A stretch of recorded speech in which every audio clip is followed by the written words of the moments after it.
Hello and welcome to Crucible of Worlds for yet more dedicated legacy action. Today, in my hunt to find a Monowhite painter deck that seems good in the format right now, I have plumbed to the depths of playing initiatives cards. So, if you've watched my channel, you know that Monowhite Painter is a deck that's near and dear to my heart.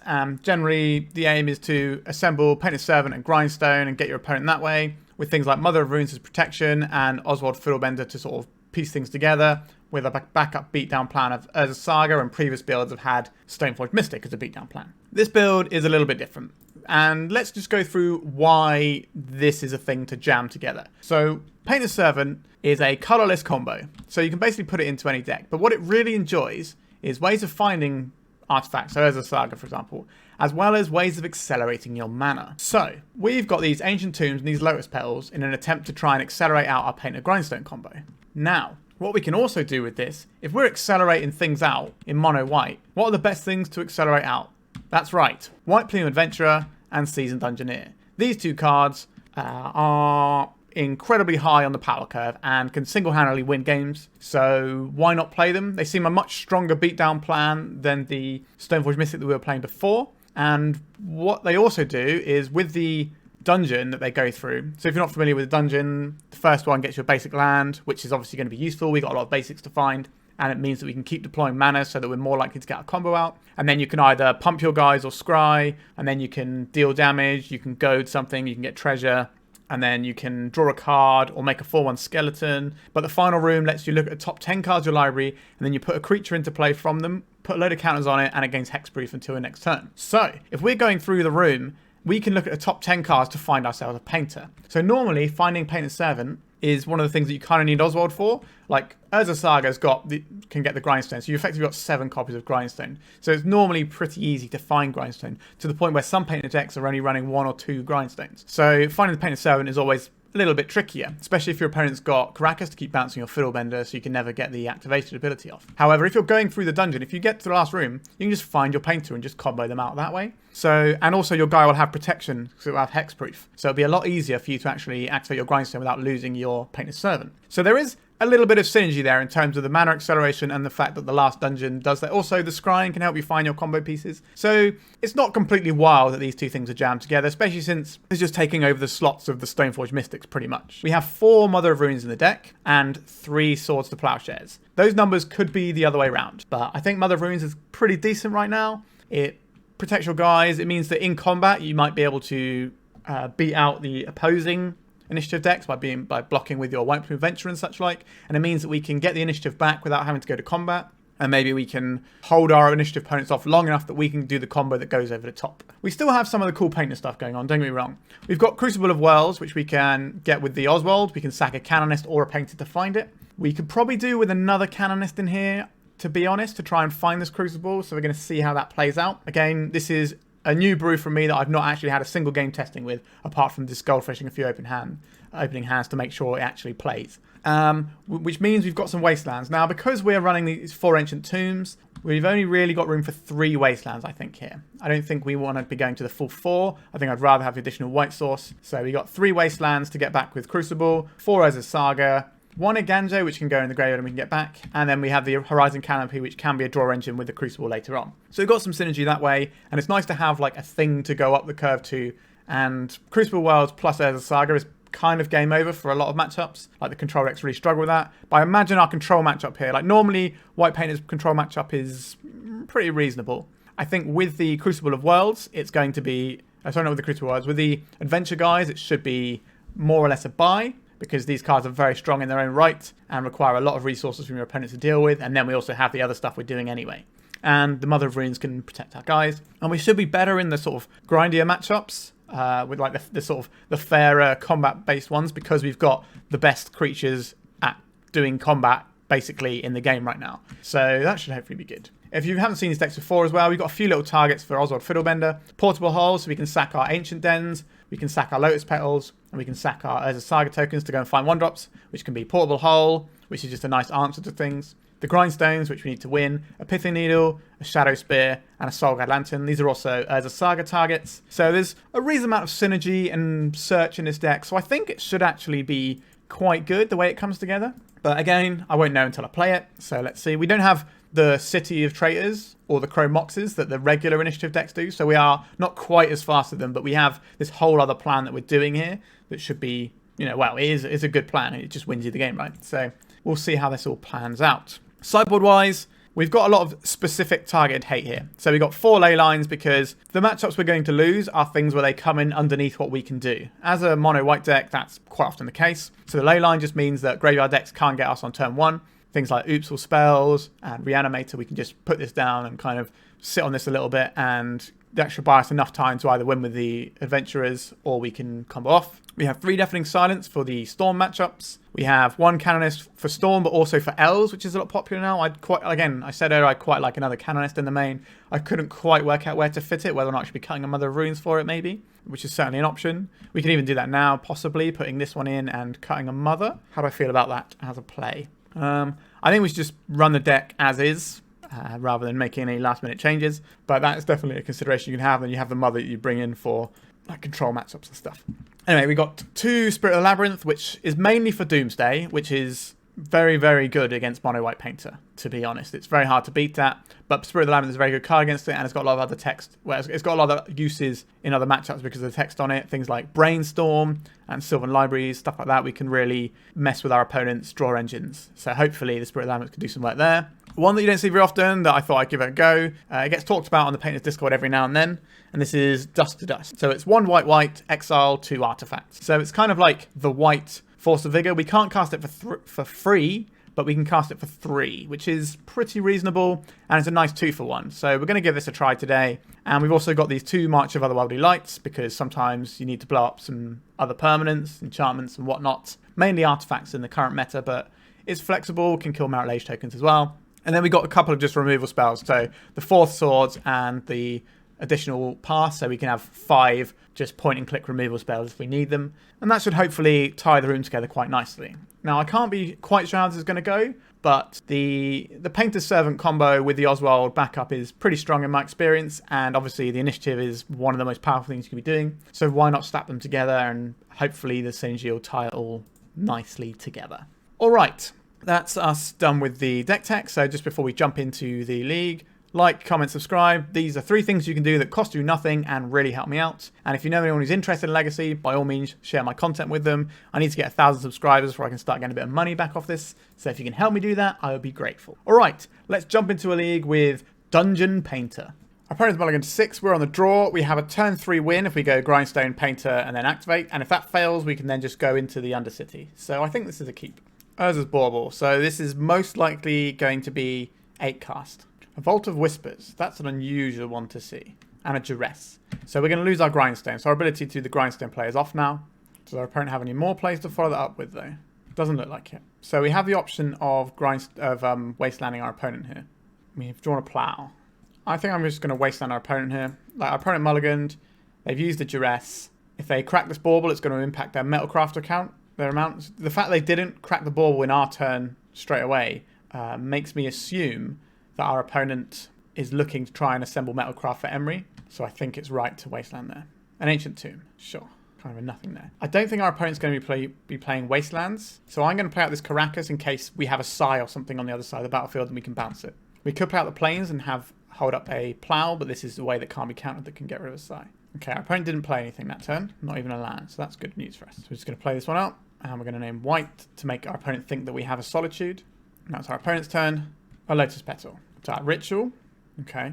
I'm not entirely sure what our opponent is playing here. Like, the Vault of Whispers was a bit unusual. So maybe this is some sort of brew. Could just be...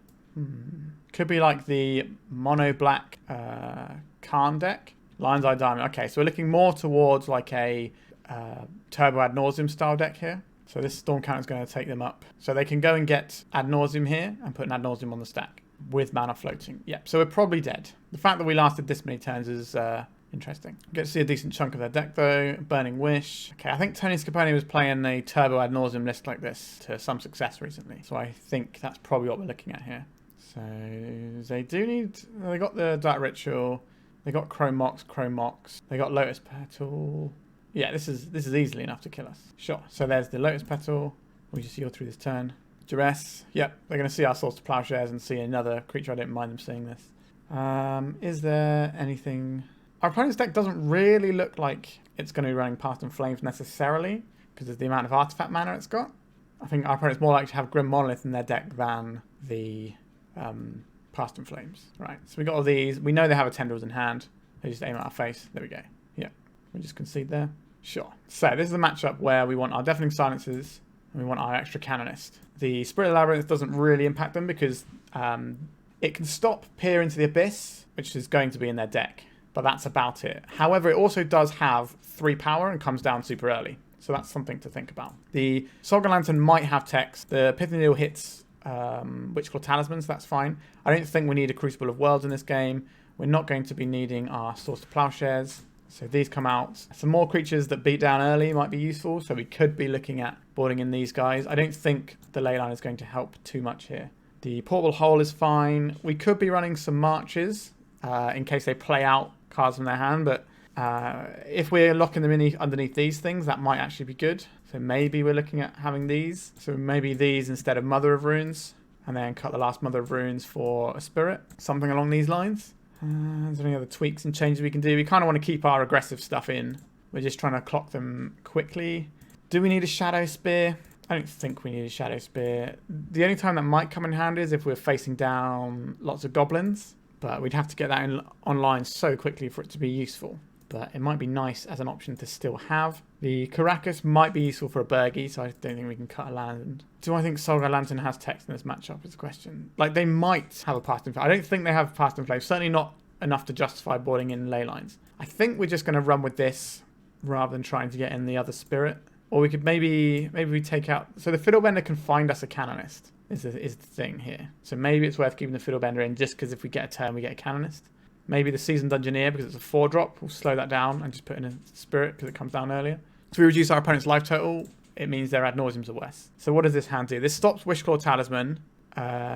So we go 1-2 to make Oswald. Next turn, we play Urza Saga, Pithing Needle, turn, or Portable Hole. So this is a turn 2 Canonist. Is that good enough? Or do we want to look for a Deafening Silence? Hard to say. I think we can mulligan for better. Let's go for better. Okay, this constitutes better. So we will have this.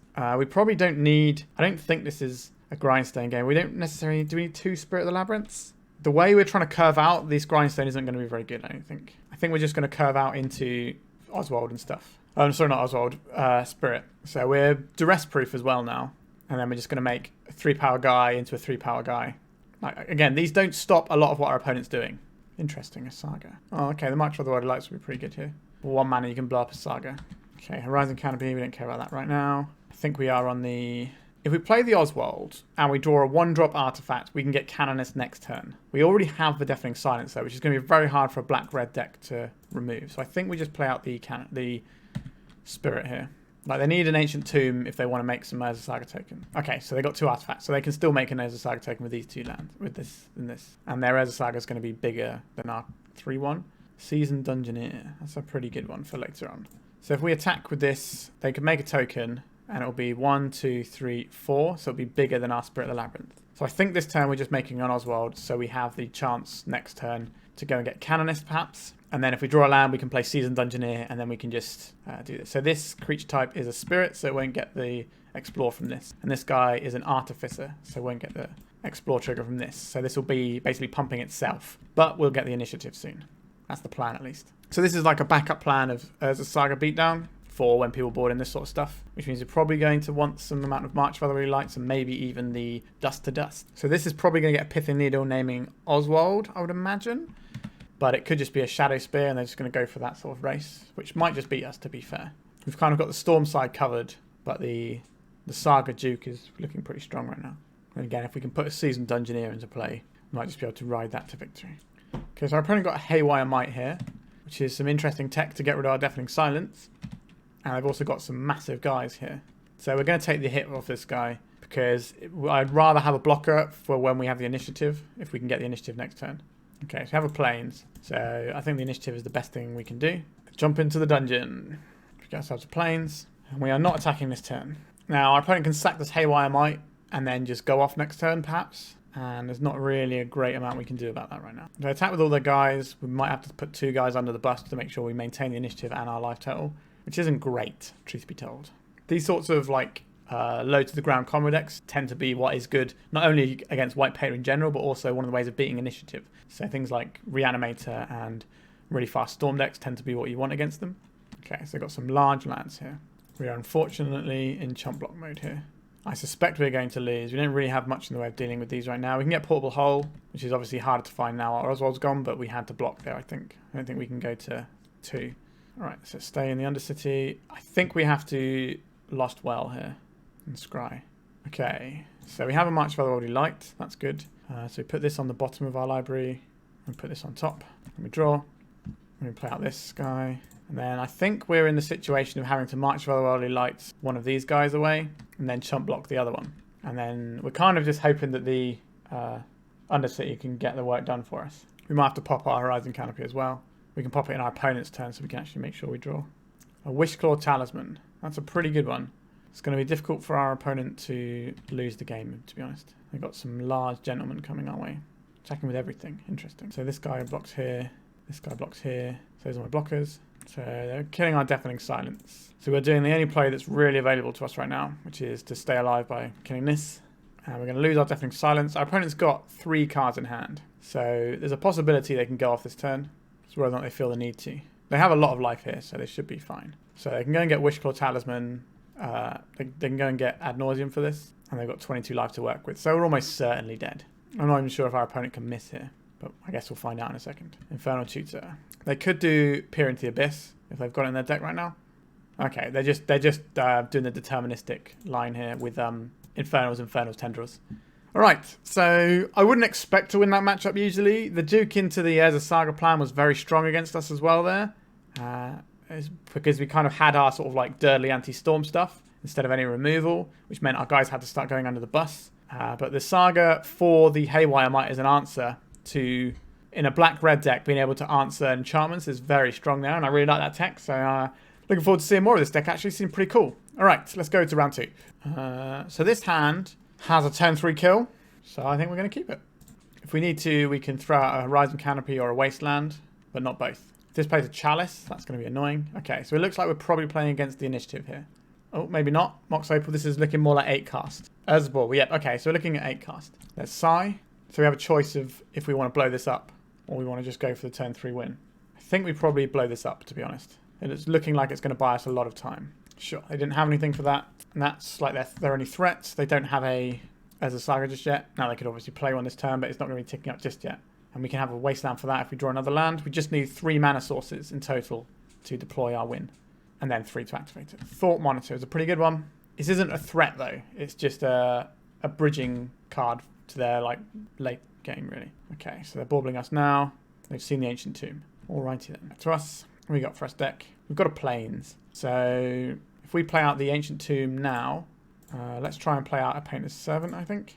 Okay, that resolves straight up. Play this out. Okay, so we have the win next turn. Due to the Ancient Tomb, it meant that we could, instead of just going 1, 2, 3, we could go kill a guy, do 1 and 2 together, and then 3. So our opponent has to answer what we've got in play right now. Otherwise, they lose the game. Felt strong having all this extra fast mana so far.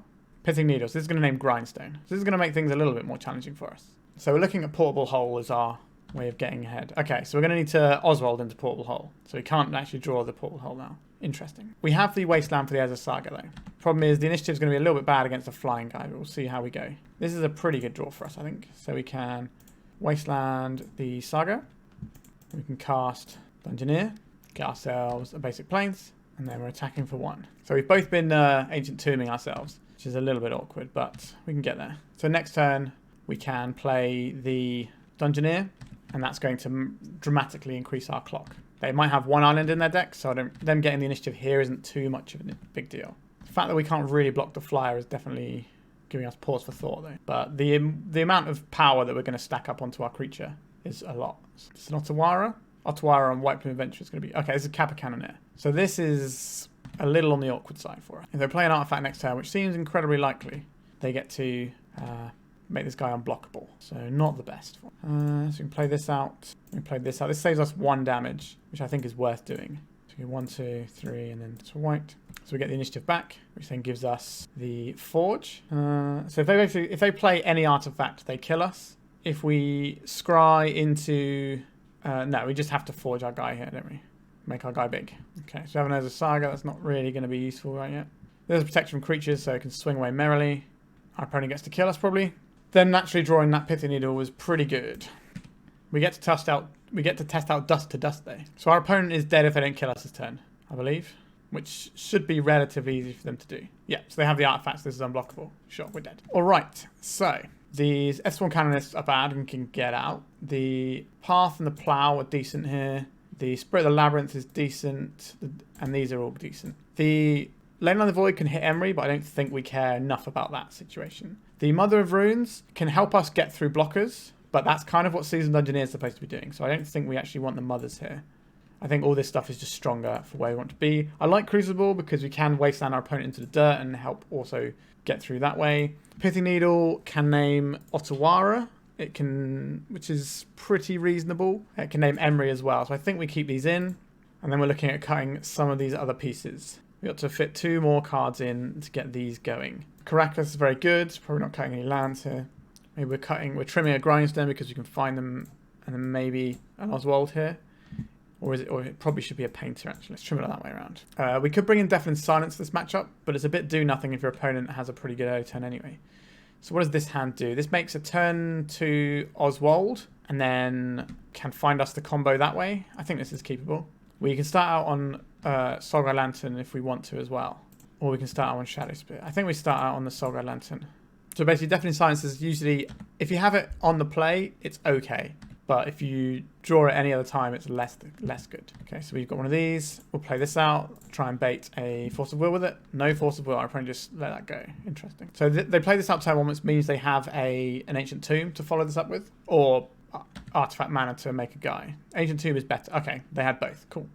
So they're going to be making some big constructs now. That's how they're going to win this game. Or plan to win the game. Okay, they're making the guy now, which means they're probably doing Kappa Cannoneer. Is that right? 1, 2, 3, 4, 5, 6. Oh no, it's just a thought cast. Oh no, it's improvised, isn't it? Not affinity for Kappa Cannoneer. Right, so it's our turn now. So we can win when this pops, in theory. But our opponents as a Saga will pop first. Okay, Painter's Servant. We kind of need a land this turn, which we did not find. So we can turn this into a 2-drop, which is just another Painter, which isn't really what we need. We can't make a guy with this. I think we are on making the Painter here. And because our opponent has this post board, they might have Virtue's Ruin, which is something I've seen some of these decks boarding against initiative decks. So I'm going to name green. And let me pass. So we need to draw a land next turn. Now our opponent can go and get a Pithing Needle here, but they're kind of pressured into doing it. And then if we get a 0-drop, we can then just Oswald it into the portable hole to get rid of it. Now these guys are getting big, and they're getting big quickly. So this is probably the only Urza Saga deck that, I guess the Storm deck as well, can realistically race initiative creatures. We're not making turn 1, well, we can make turn 1 White Plume, but we're like not making the turn 1 White Plumes in this deck, unlike the initiative deck. So this is going to be 8 or 9 perhaps by the time it comes in. A Sigh. Okay, if they got more artifacts, this could be really big. Okay. The fact they didn't get the Pithing Needle off of the Saga is a little bit worrying to me. Okay, so they've got a 10 power guy on turn 3 attacking us. That's pretty good. I don't think we can afford to block this. I think we're going to get done here, to be honest with you. Thought cast, sure. And a Sigh.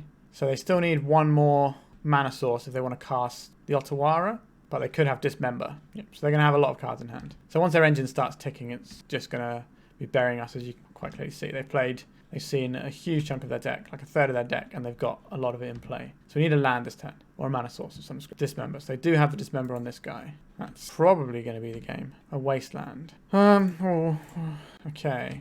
So if we go and get ourselves a Grindstone here, we need to basically block both of these. Is there a way that we can realistically do that? If we play White Plume Adventurer here, instead of the Painter's, we can't play the Painter's Servant because if it blocks, then it dies. And then we're kind of not really winning the game. If we play the White Plume, it guarantees us another land for next turn, which could help. We could crack the Soul Red Lantern and see what happens there. We could crack this into another Painter and then play the Painter. So we have 2 Painters, but then they both have to block, so that doesn't work. I think we might be on... If we play this guy out, then we play the land, then we can draw from the Soul Guide Lantern. So I have 3 lands, so we can draw Ancient Tomb. 1, 2, 3, 4, 5, 6. So we can draw Ancient Tomb and kill them. That's our plan. Okay. No, that doesn't work because we've already played the Wasteland, doesn't it? We can still draw... No. Okay, they've got Force of Will anyway. we are dead on board. Sure. So that was a thorough dismantling for us there. Yeah, so I think the traditional white list, which is called Plumber, in my experience, they're not great against 8-cast either. You do have a little bit of sort of wiggle room with them, but generally, when 8-cast was quite big, before all the Devil players started smashing it up, it was quite a horrible matchup. I remember playing in a paper event, I think I got paired against it twice in a row to get knocked out. So I don't mind, well, obviously I'm not happy losing to it, but at least I understand that this is probably not going to be a great matchup. They basically had to have their one piece of interaction, but they saw a third of their deck, so they quite like to have it. So yeah, I think that's fine. Maybe if we board in Deafening Silence, we can slow them down a little bit, but I'm not sure that's necessarily where we want to be. It might have been better than Seasoned Dungeoneers in that matchup though, but the Seasoned Dungeoneers do let you push through all their Thopters and stuff if you end up in like a race with something with a Shadowspear. Alright, let's go on to the third round. There's a turn 1 Oswald, but it doesn't really go anywhere. It's very cold to Wasteland. I think I'm going to mulligan this one. Alright, this is a turn 2 Seasoned Dungeoneer. Seems fine. We can probably bin off one of these planes because we're going to go find it again in a second anyway. So on the play here, we have choices here. Oh, sorry, we're on the draw here. So we have choices. We can either play out the Ancient Tomb or we can play out the planes, but we'll see what we draw. Okay, we're just making a turn 1 Seasoned Dungeoneer, I guess. Sure. Let's be the bad guy, I suppose. Plateau is normally not a card you expect to see in counterspell decks, as a general rule. Now, that doesn't mean it could be a Jeskai deck that happens to run the Plateau just to get there, but we'll see what this... Okay, so this is coming to play. This might be getting plowed. It is getting plowed, sure. But we are in the Undercity. We get to scry 2 next turn. We get this little plains. And our opponent kind of has to make a guy. Now, this could be an initiative mirror, so they could just make a White Plume Adventurer, steal the initiative back, and then we're probably going to lose the game. Sure. Okay. Not great for us, truth be told. We were kind of hoping to ride this for a little bit more than we did. I suppose we are... I think we have to be playing out the Oswald here, because if we take out the Ancient Tomb or the Plateau, our opponent's got a guy on board, so we are very much behind in that race. Whereas this way, at least we can assemble the bits and pieces to go. I don't think we can afford to play the Saga out there and not put anything on the board. At least the Fiddlebender can represent us finding some useful cards. It can convert most of our stuff into something else. Seasoned Dungeoneer, yeah, okay. So turn 1 removal spell, turn 2 White Plume, turn 3 Seasoned Dungeoneer.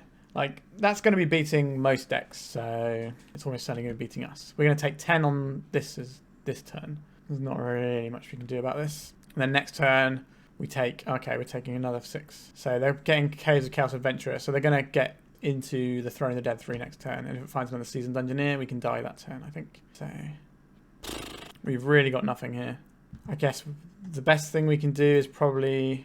Do you want to shut our opponent Wasteland? I think the best thing we can do is shut our opponent off of Caves of Chaos Adventurer. Like, we are 99% dead here. We'd need to draw... We need our opponent to not draw anything and hit runner plows, I think, to have any chance in this game. Now, if they have any interaction this turn, we die.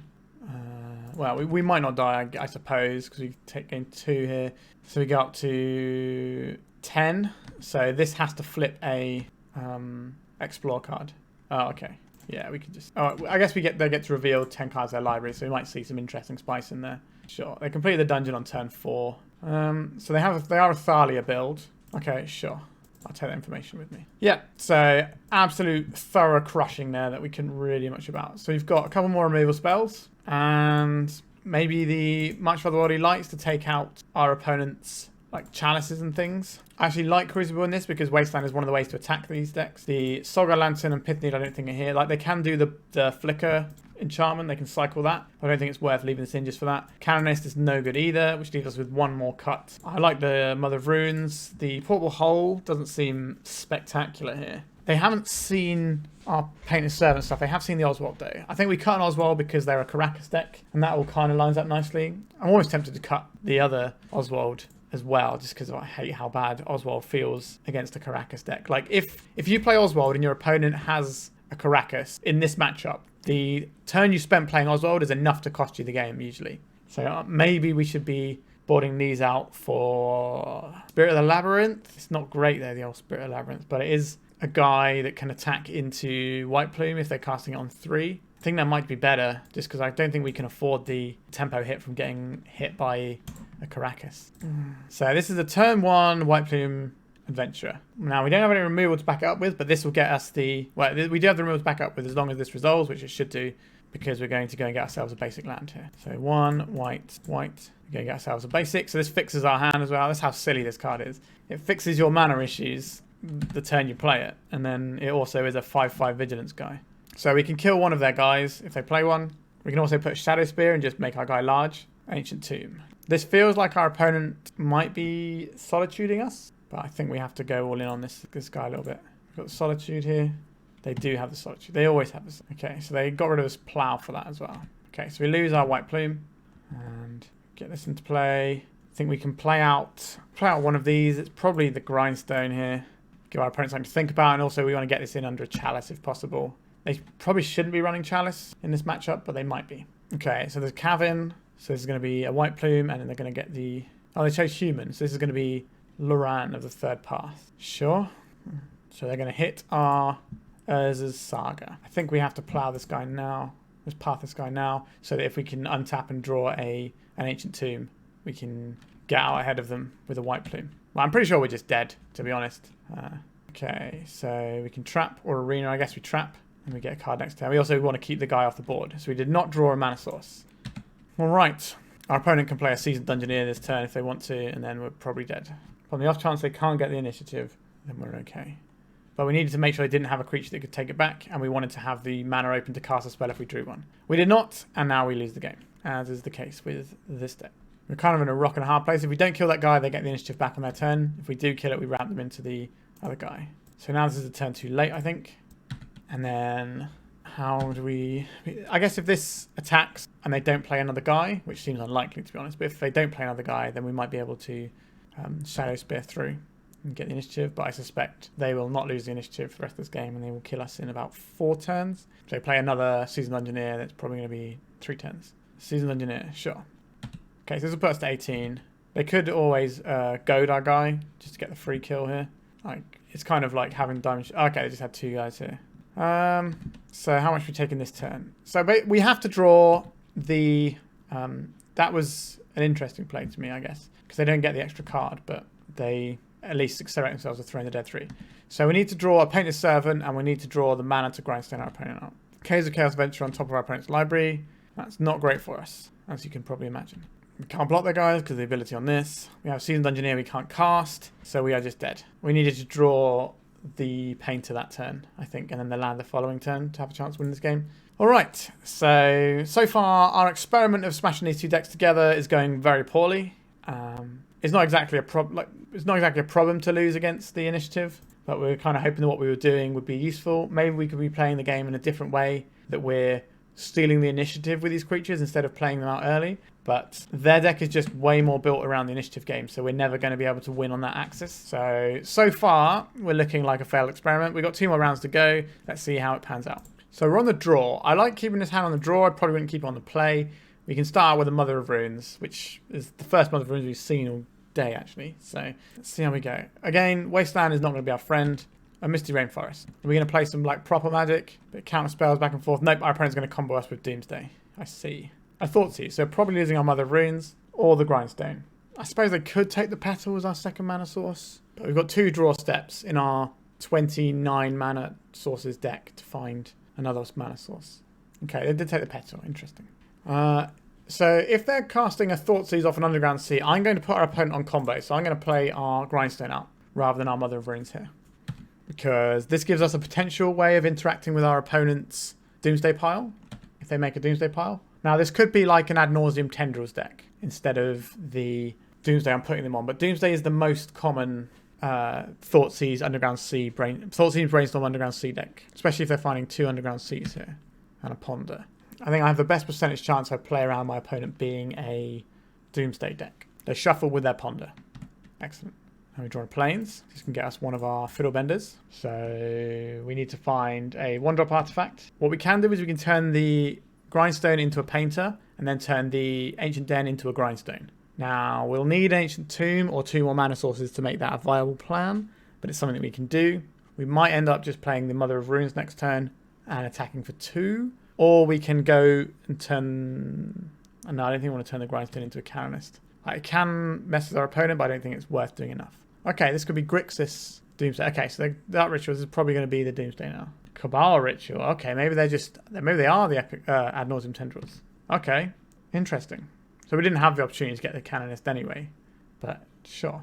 Infernal Tutor. Seen a lot more ad nauseam tendrils recently than I have done for the last couple of months before that. So Past in Flames. How much mana they got? So they can Dark Ritual, and then they can Cabal Ritual, and this takes up to 7, and then they can Infernal Tutor for the win. Yeah. So they're going to go get tendrils and shoot us for lethal tendrils. Okay, so we've got some cards for this. Deafening Silence has some pretty good text on it. The Ethersworn Canonist is pretty good here. The Spirit of the Labyrinth has text. Otherworldly Light, possibly. Ad nauseam tendrils, even though it's named Ad nauseam tendrils, tends to be a bit more on the Past in Flames lines. Its deterministic lines are usually Past in Flames, so I don't hate bringing these in. What it does mean is we're probably looking at boarding out some of the expensive stuff like this, and we're probably not going to need Mother of Runes. Do we need the Portal Holes? Probably not. Probably don't need Shadowspear. Pithing Needle can name Wishful Talisman, but I'm not even sure how often these decks run Wishful Talisman. I think they're just mainly... They're probably on like 1 or 2, so I think it's probably worth keeping in. So this is 60. The question is, do we want any much of Otherworldly Lights to blow up artifacts they have to play out underneath this? That is a question. And the other question would be, what would we remove in order to do that? These sorts of Plowshares, that's what we're going to remove, isn't it? So we get these 2 March for the Otherworldly Lights in, and then we have 1 more slot. So we can either play a Seasoned Dungeoneer as like a way of finishing them. I think that's probably better than boarding in the Dust to Dust. We don't mind picking off single things with this, but I don't think spending a whole turn to Dust to Dust stuff is going to be that profitable necessarily. Let's go like this. Okay, so we start off with a ley line. We can play turn 1 Fiddlebender, or we can play a turn 1 Spirit. I think playing turn 1 Spirit after ley line is the best play here, because that stops our opponent from being able to cantrip effectively, and it also beats for the most, which means I can shrink their ability to ad nauseam tendrils. So do this, play this off of these. So here comes the Spirit of the Labyrinth. So Ponder and Brainstorm aren't great now, and they can't Pass in Flames, but they might be able to combo. So we're going to lose our Oswald here, but we don't really have any resources to go with the Oswald, so I don't really mind that. We do get to Wasteland them though, which we are going to snap off in a heartbeat. If we restrict their mana, we can restrict their ability to play the game, which puts them down to 15. So if we can get them below 10, we can really restrict the ability to ad nauseam effectively. There's no cantrips to fix their hand. They might have boarded in Fatal Pushes, the possibility, as well as Massacres. Okay, so they're Thought Seizing into nothing. Excellent. It's a free shock for us there. Okay, so we'll play this out. They'll know this is the card we've drawn, but we need to get this up and running because this is how we're going to finish the game off. And then next turn, are they going? They're not going. A White Plume Adventurer, as well as having an Urza Saga in play. I think the White Plume Adventurer clocks quicker. I think this is just a better play. This is symmetrical, by the way, so when we get to the one that draws us a card, it won't actually do anything. But that's fine. Fatal Push, Abrupt Decay on this guy. Okay. Feels like our opponent might have a turn here. Let's have a look. Like, with the right resources, they can cast an Ad Nauseam this turn. So I think we're going to put the Forge on this guy and really make Ad Nauseam a horrible play for them. Okay, we can just kill them if we play this guy out. So I guess we just tap this for mana. And I suppose we get Pithing Needle for Wishful Talisman. And then we play out a land. We can play this without taking damage. So it requires them 1 more Storm to be lethal. Yeah, okay, so we hit them for 5, then we tap and hit them for 5. Okay, so White Plume Adventurer was a very quick clock there. Any changes to how I want to run this? I don't think so. I suspect we're not really favoured on the draw, but our opponent... So Ad Nauseam Tendrils is not what you would call a turn 1 Storm deck. It's not like Epic Gamble or... The Epic Storm is kind of turn 1-ish, but they quite often just do fire off a big relay turn 1 and then turn 2 get you. Whereas Ad Nauseam Tendrils tends to sculpt for like 2 turns. 2 or 3 turns. So this one has a Deafening Silence in, which is like our best card in the matchup. We also have our combo, so we can win the game relatively sharpish. And because of the Ancient Tomb, we can go turn 1 Ancient Den, turn 2 make play things, turn 3 kill them. So this is fine. Now our opponent has shown a willingness to Thought Seize us pretty hard. So let's see if they do that now. Okay, we're not getting Thought Seized. It's just going to be a Ponder. It is going to be a Ponder. So our Deafening Silence will probably buy us at least 1 turn. They did not shuffle with a Ponder. Okay, that's super bad for us. Are they going this turn? They might just be going this turn. Yep. The turn 1 is quite unlikely with Ad Nauseam generally, but it looks like we're here. So they just naturally have the Ad Nauseam in hand. I guess they can have an Infernal Tutor here and then crack the Lion's Eye Diamond for the rest of the mana. Infernal Tutor. Yep. And they're cracking this for blue. Interesting. The reason you crack it for blue here is so that when you Ad Nauseam and you find cantrips, you can do... Okay, they're just spending all their blue anyway. All right. This doesn't do it yet. I need to find some more rituals. Okay. Okay. They've got a Lion's Eye Diamond in there as well already. So this is lethal because they can play the diamond out, play the fast mana, Infernal Tutor, crack Lion's Eye Diamond, and then they get to Tendrils us. So we just got killed on turn 1 by a combo deck. That's fair enough. All right, so we are 0-4 at the moment, but we are playing against a lot of matchups that are generally quite bad. Turn 1 combo decks. We've played 2 turn 1 Storm combo decks, so not great. All right, let's have one more round and see how we go. Okay, so we have turn 1 Mother into turn 2 Oswald, and the Soul Land after that gets us a Seasoned Dungeoneer. I think this is fine, we can keep this. If our opponent's playing a turn 1 combo deck, we have no recourse because we're playing a white deck. Okay, our opponent's played a Chrome Mox and a Swamp. So this could be a Storm deck, in which case we will almost certainly lose because our matchup against turn 1 combo decks is really bad. What is this? Is this a Doughty Voidwalker? Okay, so this is more like the mono-black Helb decks by the looks of things. Now, they might have initiative in there, but their initiative guys will be weak initiative guys. They'll be the black ones, which are... They're not as powerful as Seasoned Dungeoneer and White Plume. Taking a Seasoned Dungeoneer when I have no way of casting it in the near future is an interesting play to me. All right, so it's our turn. Okay, we get to Mother of Runes to protect our guys. And then we get to Oswald. And then we can find a 0-drop and turn it into a Grindstone and try and paint them out. Okay, so this could just be a Khan. There's a Khan. Going to be a tough one to beat. Okay, they are tutoring the turn they play it rather than plussing it. So what are they going to get here? Could be Pithing Needle. Could be Liquid Metal Coating. Helm of Obedience. Okay, so if they've got a Doughty Voidwalker in hand, then we could be in a spot of bother. We do need to try and take this Khan out because we can't win through it. A Wasteland. I think I'm inclined to Wasteland our opponent off of their 4-mana spell they've just gone and fetched for themselves. And then this will attack Khan. So if they use it again, that they lose it. And then we're probably just playing this out. We'll take out this Ancient Tomb on the off chance our opponent has a Crucible of Worlds they can fetch for the Khan. So, a Doughty Voidwalker. Yep, okay. So, Ancient Tomb off the top will win them the game.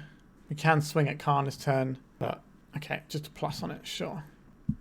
The other option last turn was to play out the Oswald, but I don't... Oh, this is an awkward one, isn't it? I think we have to hold up the Plow here, I think, and see if we can get them to waste their helm, perhaps.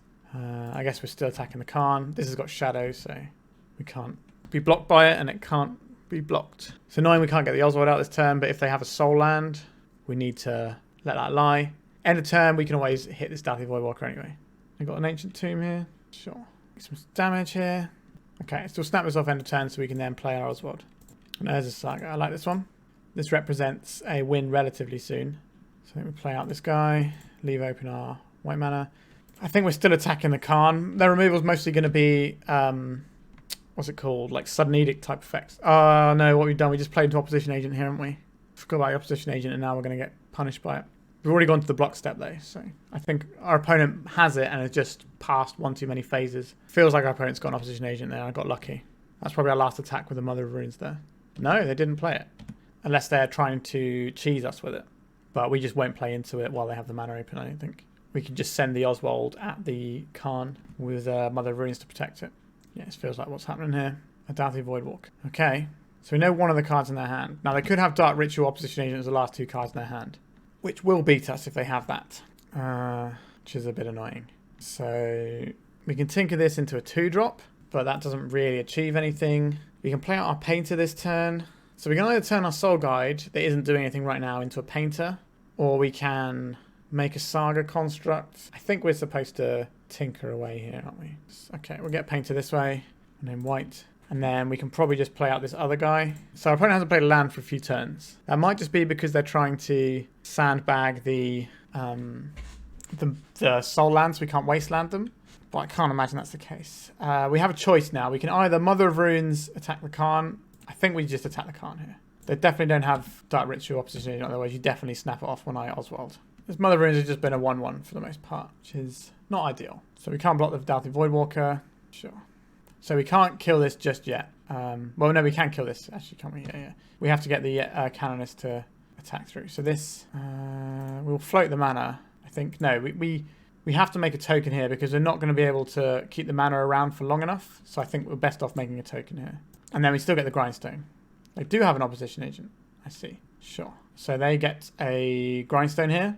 And then they can kill us with our own Grindstone, I believe. Not the best of times for us. And the way this is worded means even if I kill this, I can't get rid of it. They took a Shadowspear. Interesting. They could have just Grindstoned us out of the game. Okay. We're going to attack Calm with 2 2/2s. And if they block, we get to opposition. We get to Mother of Runes and save our guy. Sure. So now we can give our construct token protection for the blocks. We know our opponent has a way of winning the game in hand right now, so it's a little bit awkward. This is probably going on the Doughty Voidwalker. Yep.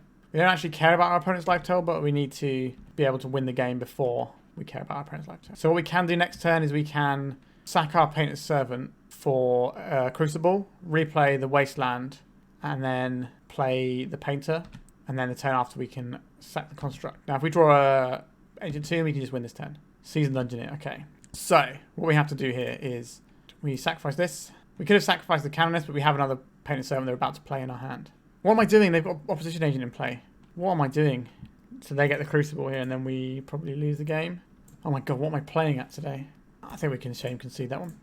I think we're losing that one anyway. Alright, so we want to be able to blow up artifacts and creatures. So these are good. Ethersworn Canonist feels bad here. The Mother of Runes aren't actually great in this matchup, truth be told. Because most of their removal isn't targeted, it's just sacrifice effects. These do let us attack through things, but their guys are mainly unblockable. I think this is the best setup we have. I'd rather have removal than Mothers. The Fiddlebender is okay, as long as we can kill the guy, but we have enough removal for it now, so this is what we're going with. Oh, what a horrible mistake. It's almost like when you've got absolutely pounded for 4 rounds in a row that you that you don't necessarily play optimally when your heart is very much not in it. Alright, this is a turn to Seasoned Dungeoneer. I think this is good. I think we can keep this. Importantly, our Dust to Dust does not kill Leyline in the Void. But we do have an answer for Doughty Voidwalker in our opening hand. The Ancient Den is going to be bad against Ramped Out Khan, though. I think we play out the Saga just in case our opponent has a Khan. Not Khan, a Thoughtseize and takes our Dungeoneer. Because at least that way we've got a plan still. And if we get 1 less token to make a Seasoned Dungeoneer, that's fine by me. Because Seasoned Dungeoneer is very strong. And the Lotus Petal can provide our white mana. Alright, so our opponent's turn. Okay, our opponent's played a Swamp finally. And they are passing the turn. Okay, so it looks like we're going to get a turn 2 Seasoned Dungeoneer. It's good enough for dedicated initiative decks. Maybe it's going to be good enough for us. This also gives us another land that doesn't care about Khan, which is good. So here comes the Seasoned Dungeoneer. We're going to get ourselves a basic. And we have the removal for the Doughty Voidwalker. So that we should be able to maintain the initiative and kill our opponent in approximately 3-ish turns of attacking. Now, our opponent can have removal spells. They can run Sudden Edict, and some of them will run things like Toxic Deluge, and they can play a Plague Engineer, which can't block this, though, which is something, but it can attack into us and make it difficult for us to Turak. So this has protection from white. So that's a pretty good one. But we have an Artifact Man, so this can block this guy. So I think we're in a good spot. And this is definitely going to race what they're putting down right now. Snuff Out, paying 4 life. Sure. So we lose our guy. So we'll make a token. Here comes a 1/1. And then we're going to get... We have choices here. We can get the Shadowspear here, or we can get the Grindstone and work towards a Painter kill. I'm not sure what's the better play given the current situation. We can also get the Pithing Needle and name Helm of Obedience, but they look like they're a little ways off of that. Then we'll get the Grindstone just to enable the potential win later. We will play out our artifacts here. So we now have a 4/4 colourless guy. So that should help us maintain the initiative here. Again, like I said, they can interfere with our construct with things like Sudden Edict. Now this could just be a Leyline, Shouldered. That's a real card. So this will drain us out from behind the initiative here. So this is Trap or Arena. I think we should Arena our opponent's Turak here. A Painter's Servant. Okay. This looks like we might just be able to kill our opponent, which is nice. So we'll cast this guy. We'll name Black so they can't snuff it out. Then we will Grindstone our opponent out. 1, 2, 3. And then maybe see our opponent's entire deck. What we got here? Plague Engineer, Ley Lines, Opposition Agents. It's pretty much everything you'd expect. It looks like they got Virtue's Ruin. How many of those they got? 1 Virtue's Ruin, 1 Turak. With just the 1 Virtue's Ruin. Okay. So I'm feeling less good about the Dust to Dust now. I don't think we need that. I think we'd be better off with possibly just a Mother of Runes here. It's a guy that can be sacked to Sudden Edict, and occasionally it will come in handy. I think that's fine. I don't think we need the Soul Guide Lantern, so having seen their deck, so we have another Mother of Runes for the purposes I just mentioned, and we'll submit. So we have removal for Shouldered. We expected they had a Shouldered somewhere in their deck. It's kind of the best 4-mana guy you can play in black. This hand is actually a bit slow and I don't really like it. I think we needed some removal spells or something, so we're going to mulligan. We can interact with their mana base to stop them casting Helm. We also have the Needle for the Helm. This is kind of a similar hand to last time, but I think it's just better. The question is what we've been here. I think it's probably the Lotus Petal, although turn 2 Crucible is quite tasty. But I don't think we can... It's a choice between the Petal and the Mother, I think. I think we've been off the Mother here. And we play turn 1 Needle, turn 2 Saga Crucible, and then we can start wastelanding our opponent into the dirt, maybe. Okay, we can't do that because they have the Leyline. That was always a possibility. We do have March for the Body Light, which can get rid of the Leyline. We do now have a dead Crucible in hand. But we have the Pithing Needle to stop them. Thoughtseize. Okay, we do not have the Pithing Needle to stop them. I'm not sure a Mother of Runes over the Crucible of Worlds is making a big difference here either. They took a Crucible and they have Leyline of the Void. That is what I would describe as an error. Seasoned Dungeoneer. So I think we turn 1 we're playing this and the Needle. And then we can use the Petal next turn. So next turn we use the Petal and the Wasteland probably to make a token. Okay. Okay, we have a choice now. We can make the Seasoned Dungeoneer. And we'll basically just be trading the initiative back and forth. I'm not really sure that favours us in the long run here. But playing the Ancient Tomb out, so we can keep this to make sure our construct is bigger, that certainly does favour us in the long run. So we can play out we can make a token this turn, and then we can make a token next turn and equip it with a Shadowspear by using the Lotus Petal. That seems fine to me. Our opponent can play our Urza Saga off of the Dathli Voidwalker. It should be very difficult for them to get this Pithing Needle off the board, which is another reason why I'm surprised they didn't Thoughtseize it away when they had the chance. Kind of got rid of the easy fare way they can beat us. Now they can still just Karn us, and that's going to be a little bit annoying. But if they Karn this turn off of like a Soul Land, they're not going to really have a way of defending it unless they've got a Snuff out in hand. Alright, so our opponent's turn. They're going to bash us for 3 with a Dathli Voidwalker as expected. Have a follow-up play in their second main phase. Computer says no. Alright, let's... There's a Saga when they give us priority. Got ourselves a Construct token. And then it's our turns. We're going to make this second Construct token. And then we're going to go and get ourselves a Shadowspear here. And then I think we're playing out this Plains. I'm going to equip this token to this guy. It does shrink our Construct a little bit, but it gets bigger by holding the weapon. So we have a significantly superior clock here. And we've got their Helm of Obedience combo covered. Now, they can make us sack a guy, which will reduce this by 1 because we'll sack the other guy. Looks like they don't have a removal spell to hand, so we just get to crash them for 5, gain 5. So the race is very much in our favour now. A Shouldered doesn't beat us here. Certainly runs us a little bit close, but doesn't beat us here. But they have to play a Soul Land to do it, so they go to 11. Any artifact we find is great. We still don't really want to cast a Seasoned Dungeoneer because that will give them access to another land, and they've been missing land drops. Okay, our opponent's found a Soul Land. So this could be a Karn or a Shouldered turn. So they haven't played anything on 2 mana. I have to imagine they have plays now because they've been stuck on lands for a few turns. What they can do as well is they can play Karn, they can plus on the Pithing Needle, and then they can snuff out the Pithing Needle. So they do have artifact removal sort of in their deck. Okay, so they're sacrificing their Dathli Voidwalker to get one of our exiled cards. And, okay, they're just scooping because they don't really have anything going on. That was a bit of a weird match. I think we'd probably have that covered even if they had a little bit more going on. Like, we could beat a Shoulder in this spot, and we can... yeah, so there's another artifact that's helpful and a Fiddlebender to help us combo off. So I think we're beating a lot of what our opponent can muster in that game anyway at that point. And we did kind of punt the first game in this one anyway. I think we're still losing that game, but we did punt by going into the opposition agent, which I very clearly called out as a thing that they had. All right, so that's the end of this league. Let's have a little look at the deck. So the record we got with this deck was 1-4, which is an abysmal record. And... normally doesn't necessarily mean you write off the deck because you have matchups and stuff, but I think there's definitely some issues with this deck. But let's just think about what we lost to. So we lost to 2 turn 1 Storm combo decks. Now, whatever build of white paint you play, you're probably losing those matchups. We did kind of get a bit busted by the Duke that our opponent went with the Urza Saga plan, but they did actually have the ability to combo us out that game. So, you know, they get us coming and going whatever we do there. So I don't think losing those matchups is necessarily bad. And 8-cast is unfavourable as a matchup. They're a deck that they can board in some good artifact hate in terms of Hercule's Recall and stuff. They're a better Urza Saga deck than you. So the whole Urza Saga plan feels a lot worse against them because they're the best Urza Saga deck. So losing that matchup, again, you know, we did hit some bad matchups there. I don't think we can argue about that. So I think this deck is better than 1-4, but like when we came up against the initiative, we saw one of the problems with this deck. So the problem with like the Grindstone Forge deck that I've been playing for a while, which is one of the mono white painted decks, is that what we were doing just wasn't competing with Seasoned Dungeoneer, White Plume Adventurer decks. And the way to compete with those decks isn't to play their deck back at them, but worse, which is what this deck essentially is. We've gotten rid of the equipment and Stoneforge package and like a little bit of artifact utility in favor of just having these guys in there. And that honestly just feels weak. We're just doing what they're doing, but worse.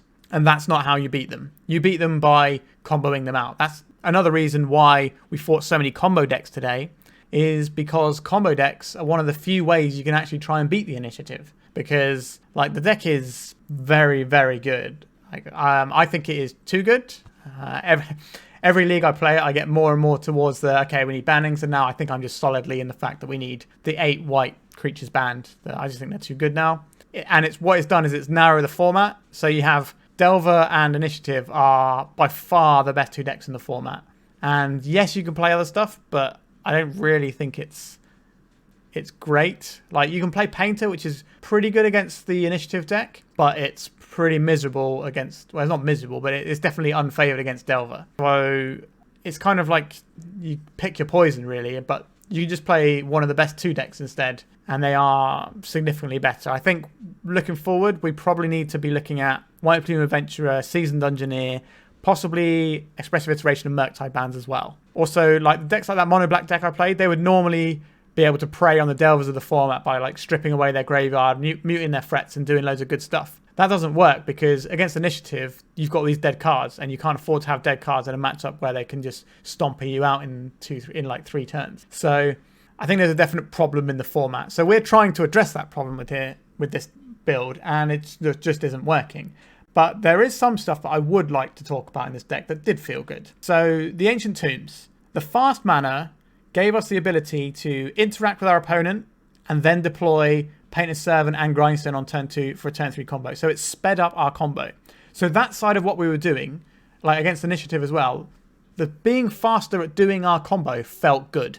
It felt like something that we needed to be doing, and that felt powerful. The Lotus Petal angle, I'm less convinced we want that than we want the Ancient Tombs, because we don't really have these big 3-drops. We're not that sort of deck, but the Ancient Tomb mana is definitely useful. Because we're an Urza Saga deck, Ancient Tomb Urza Saga, up until recently, was one of the best fair combos you could do in the format, really. It was just a really solid plan a lot of decks were deploying. And, you know, that plan is still reasonably fine, so I think that's not an issue. But what is an issue is playing all these bad guys that don't go to our plan. So what I think we should be doing, and what we are doing later on in the week, I think that's when the video is going to go out, is we're playing the classic Plumber build by Eddie the Intern. He's a lovely guy who is the main architect behind the White Painter archetype. And, you know, that's what drew me in the first place and let me went on to develop Grindstone Forge and stuff. So we're going to try next time we play a White Painter deck, which I think will be Friday for you guys when it goes out. We're going to play the deck where instead of trying to have a beatdown plan, we're very focused in the combo. So we're going to be playing Ingenious Smith instead of like any of these White Plume Adventurer, Seasoned Dungeoneer, or Stoneforge Mystic, any of that sort of stuff. That's gone.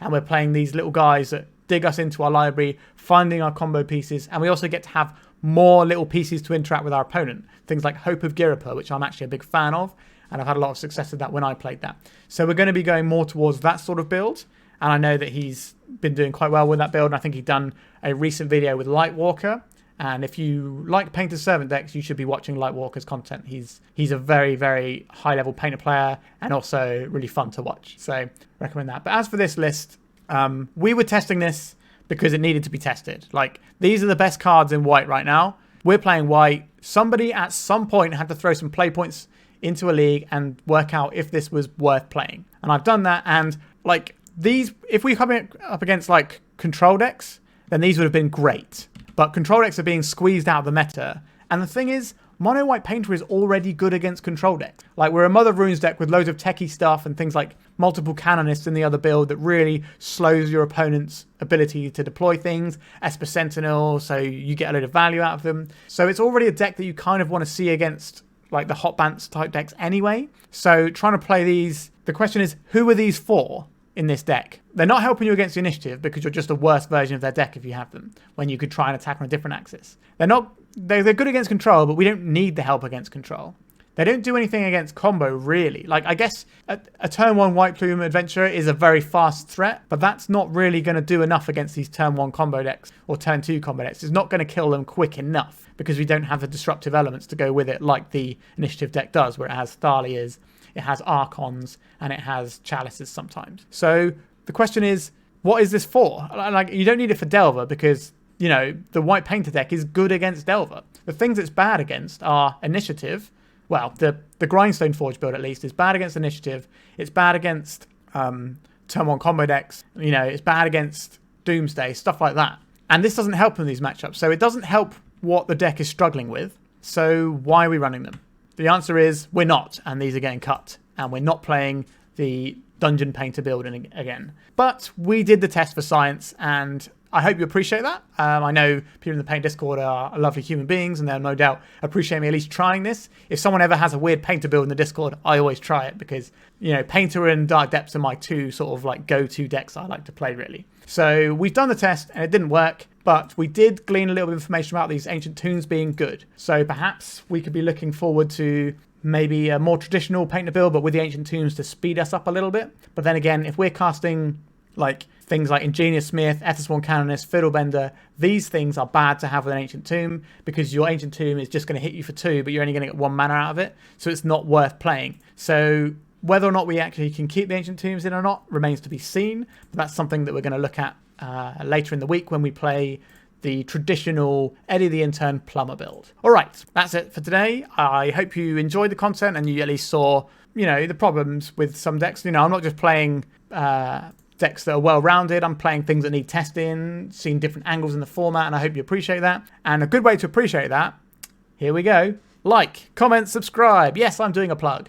So if you can do those things, it really helps me out. And if you know anyone who's interested in my content, please share it, especially on platforms I don't use like Reddit. So if you know anyone on Reddit who's like watching a lot of Legacy, or you got some friends over there, please post my content there because I'm not going to, and it would really help me out to try and get monetized. All right, I think we are done. So thank you very much for watching, and goodbye.